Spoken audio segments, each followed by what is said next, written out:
ओम श्री परमात्मा नमः। मैं प्रोफेसर हृदय अवस्थी अपने परम पूज्य गुरु जी प्रातः स्मरणीय प्रोफेसर पंडित भगवत शरण शुक्ल वेद मूर्ति तपोनिष्ठ गीता उपनिषद पुराण और धर्मशास्त्र के विशेषज्ञ के साथ में आप सभी का Awasthi Ayurveda anatomy yoga and spirituality channel पर हार्दिक स्वागत करता हूँ। गुरु जी संप्रति सांख्य दर्शन की सांख्य तत्व कौमुदी की नवी कारिका जिसमें सत्कार्यवाद है उसकी व्याख्या कर रहे हैं सरल शब्दों में। तो हम लोग ज्ञान प्राप्ति के लिए चलते हैं गुरु जी की ओर। नमोस्तनंताय सहस्रमूर्तये सहस्रपादाक्षि शिरोर्बाहवे सहस्रनाम्ने पुरुषाय शाश्वते सहस्रकोटियुगधारिणे नमः। कृष्णाय वासुदेवाय हरे परमात्मने प्रणतक्लेशनाशाय गोविंदाय नमो नमः। इस चैनल से संबद्ध सभी विद्वद्गण, सभी जिज्ञासु छात्रवृंद, सहृदय सज्जन वृंद और इस चैनल के संस्थापक तथा प्रबंधक आचार्य हरिहर अवस्थी जी, सांख्य शास्त्र के इस विचार परंपरा में आप सबका स्वागत है। संप्रति सत्कार्यवाद से संबद्ध इस नौवीं कारिका पर विचार हो रहा है और आज विचार हो रहा है जिस हेतु पर वह हेतु है सर्वसंभवा भावा, अर्थात सभी कारणों से कार्य उत्पन्न नहीं होते। जो कारण उस कार्य से संबद्ध होता है उसी से उस कार्य विशेष की सिद्धि होती है, उत्पत्ति होती है, उपपत्ति होती है। जैसे कहा गया था पहले भी, मृत पिंड से घट की उत्पत्ति होगी, पट की उत्पत्ति नहीं होगी, क्योंकि मृत पिंड जो है वो घट रूप कार्य से संबद्ध है, किंतु पट रूप कार्य से संबद्ध नहीं है। इसलिए मृत पिंड रूप कारण से कार्य घट ही बनेगा, पट नहीं बनेगा। इसी बात को कहते हैं स्यादेतत् असंबद्धमेव कारणैः कार्यं कस्मात् न जन्यते। ऐसा प्रश्नात्मक ये व्याख्यान यहाँ पर आचार्य वाचस्पति मिश्र ने प्रस्तुत किया कि कारणैः असंबद्धम एव कार्यं कस्मात् न जन्यते। कारणों से जो असंबद्ध कार्य है, अर्थात कारणों से संबद्ध नहीं है, ऐसा कार्य उन कारणों से क्यों नहीं उत्पन्न होता है, जिसकी चर्चा अभी हमने किया कि मृत पिंड से जैसे घट उत्पन्न होता है वैसे पट क्यों नहीं उत्पन्न होता। तथा च असदेव उत्पत्स्यते, अथवा असत ही उत्पन्न होगा। इन सब प्रश्नों का समाधान इस हेतु विशेष से आचार्य प्रस्तुत करते हैं सर्वसंभवा भावा, सभी कारणों से सभी कार्यों की उत्पत्ति संभव नहीं। क्यों? कहा असंबद्ध से जन्यते असंबद्धता विशेषेण सर्वं कार्यजातम सर्वस्वात् भवेत्। यदि असंबद्ध कारणों से असंबद्ध कार्य की समुत्पत्ति मान ली जाए तो सभी कारणों से सभी कार्यों की उत्पत्ति मानी जा सकती है, किंतु व्यवहार में ऐसा नहीं देखा जाता। व्यवहार में यही देखा जाता है कि संबद्ध कारण ही स्वसंबद्ध कार्य का समुत्पादक होता है। जैसे उदाहरण में बताया गया कि मृत पिंड ही घट का उत्पादक बनेगा, कारण बनेगा, और पट का कारण नहीं हो सकता कि उसे असंबद्ध है। उसी प्रकार तंतु पट निर्माण, पट रूप कार्य का हेतु बनेगा क्योंकि उससे संबद्ध है, किंतु घट रूप कार्य का वो हेतु नहीं बनेगा।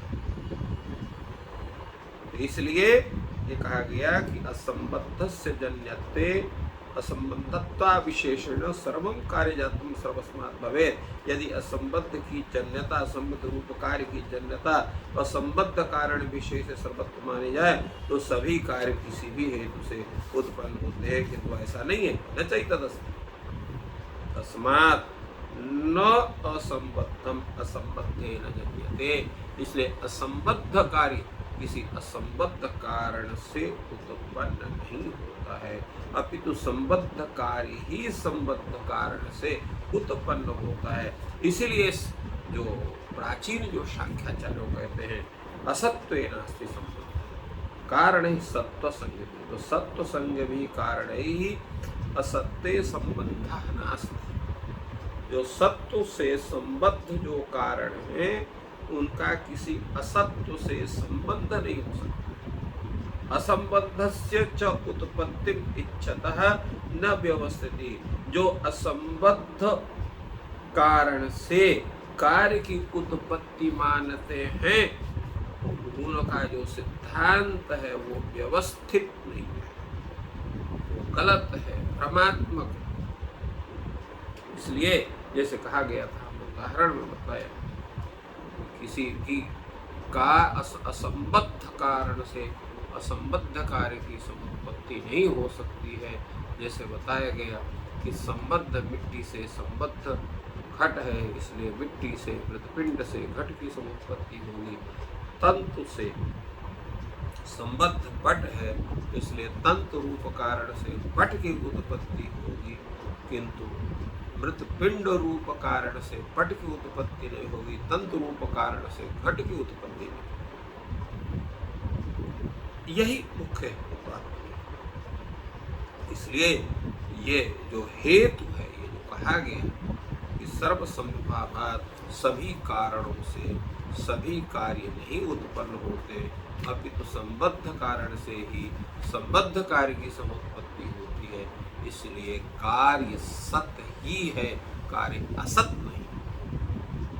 दूसरा हेतु भी इसी में बताया इन्होंने। दूसरा हेतु है शक्तस्य शक्य करना। इस हेतु के विषय में चर्चा करते हुए आचार्य वाचस्पति मिश्र कहते हैं, सादे ठीक है, आपका जो आपने ये हेतु पर विचार किया, आपका कि सर्वसंभावात, वह हेतु आपका ठीक है कि असंबद्ध कार्य से असंबद्ध जो है जो कारण है उससे कार्य उत्पन्न नहीं होता है। परंतु उसके साथ साथ ये भी है असंबद्धमपि सत् तदेव करोति यत्र यत् कारणं शक्तं शक्तिश्च कार्यदर्शनात् अवगम्यते तेन न अव्यवस्था इत्यथा शक्तस्य शक्यता। अब जो सत कार्य है तो कार्य से असंबद्ध भी सत कारण उसी कार्य को उत्पन्न करता है जिस कार्य की समुत्पत्ति करने का सामर्थ्य उसमें होता है। असत असंबद्धमपि सत् कारणम तदेव करो यत्र यत् कारणम शक्तम, यत्र यस्मिन् कार्य विशेषे यत् कारणम शक्तम तत्कार्योत्पादन सामर्थ्य युक्त, उस कार्य के समुत्पत्ति के करने में समर्थ है, इसलिए उसमें शक्ति उस कार्य को करने की। कहते इसका ज्ञान कैसे होता है? तो इसका ज्ञान होता है जब उस कारण विशेष से हम उस कार्य विशेष को समुत्पन्न होते देखते हैं, क्योंकि उसके पहले तो हमको ज्ञान नहीं होगा। तो जब कार्य दर्शनात् अवगम्यते, शक्तिश्च कार्य दर्शनात् अवगम्यते, इस कार्य के उत्पादन में इस कारण विशेष में सामर्थ्य है, शक्ति है, इसका ज्ञान हमें उस कारण विशेष से जब वह कार्य विशेष उत्पन्न होता है और हम देखते हैं उस कारण विशेष से कार्य विशेष उत्पन्न हो रहा है, तो हम ये जान लेते हैं कि इस कार्य विशेष के समुत्पत्ति का सामर्थ्य इस कारण विशेष में। तो इससे होता क्या है? इससे अव्यवस्था नहीं होती। हमको ये ज्ञात हो जाता है इस कार्य के समुत्पादन में यह कारण मुख्य हेतु के रूप में गृहीत किया जा सकता है। इसी आधार पर इन्होंने कहा शक्तस्य शक्य करण है। जो जिस कार्य में शक्त है वह उसी कार्य, जो जिस कार्य के उत्पादन में शक्त है, सामर्थ्य युक्त कारण है, वही कारण जो है उसके उस कार्य विशेष के उत्पादन में कारण के रूप में स्वीकार किया जाता है। तो शक्तस्य शक्य करणात् सामर्थ्य युक्त ही कारण वस्तु विशेष का उत्पादन करता है। इसलिए भी ये ज्ञात होता है कि कारण जो है कार्य सत है, कार्य असत नहीं। सा शस्त्री शक्त करणाश्रया सर्वत्र वास्या शक्य एव भा। सर्वत्र चेत तदव्यवस्था अवस्थैव अव्यवस्था तदवस्थैव अव्यवस्था। तो सा शस्त्री अर्थात वह जो शक्ति है, वो सा शक्ति, सा वह शक्ति शक्त कारणाश्रया, वो सामर्थ्य युक्त व्यक्ति है उसमें उपस्थित रहती है। तो वह सर्वत्र वास्या, क्या वह सर्वत्र होती है अथवा केवल शक्य में होती है? वह जो सामर्थ्य है, वो जो शक्ति है, वो केवल शक्त रूप करण में स्थित रहती है अथवा सर्वत्र रहती है?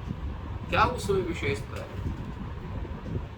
कहते हैं अगर ये मान लीजिए कि सर्वत्र रहती है, तो सर्वत्र है तो फिर सभी कारणों से सभी कार्यों की समुत्पत्ति होगी।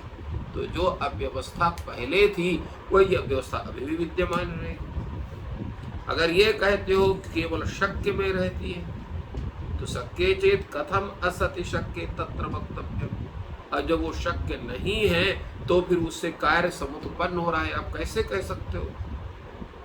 तो शक्ति भेद एवेतादृशा यथा किंचिदेव कार्यम जनयेत न सर्वमिति चेत। अगर ये मानते हो कि शक्ति भेद ही इस प्रकार का है जो किसी कार्य विशेष का जन्म देता है, सभी का जन्म नहीं देता है, तो अगर इस तरह का कोई तर्क करता है तो कहा जाता है भैया इस विषय में आप समझो अंत।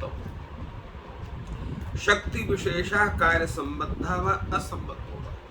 वह जो शक्ति विशेष है क्या कार्य से संबद्ध होकर के का जो है उस कार्य का जनक होता है अथवा असंबद्ध होकर के जनक होता है?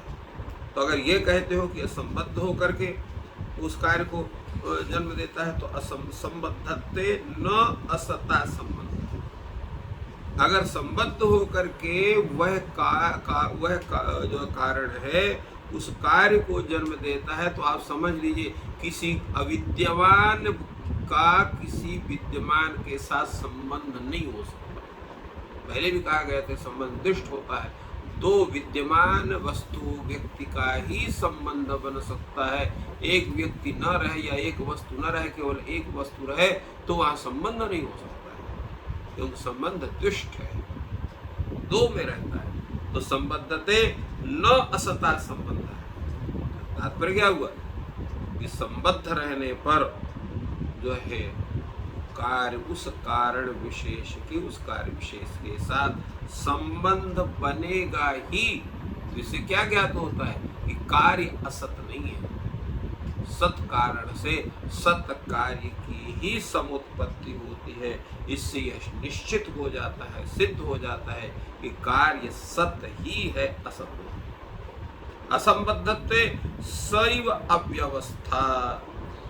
तो इसलिए अगर असंबद्ध मानेंगे तो फिर वही अव्यवस्था बने, किसी से भी किसी की उत्पत्ति संभव हो सकती है। इसलिए यह जो अन्य यह हेतु शक्य करणात्, यह हेतु जो उपस्थापित गया कार्य को सत बतलाने के लिए, यह सर्वथा उचित है, तर्क सिद्ध है। तो आज यहीं तक हम लोग विचार करते हैं। इसके आगे फिर हम लोग कल विचार करेंगे, इसलिए यहीं पर विराम देते हैं। तो इस प्रकार सत्कार्यवाद का बहुत ही सरल भाषा में विवेचन गुरु जी कर रहे हैं, और ईश्वर आपकी सहायता करें। आपका दिन शुभ हो। धन्यवाद।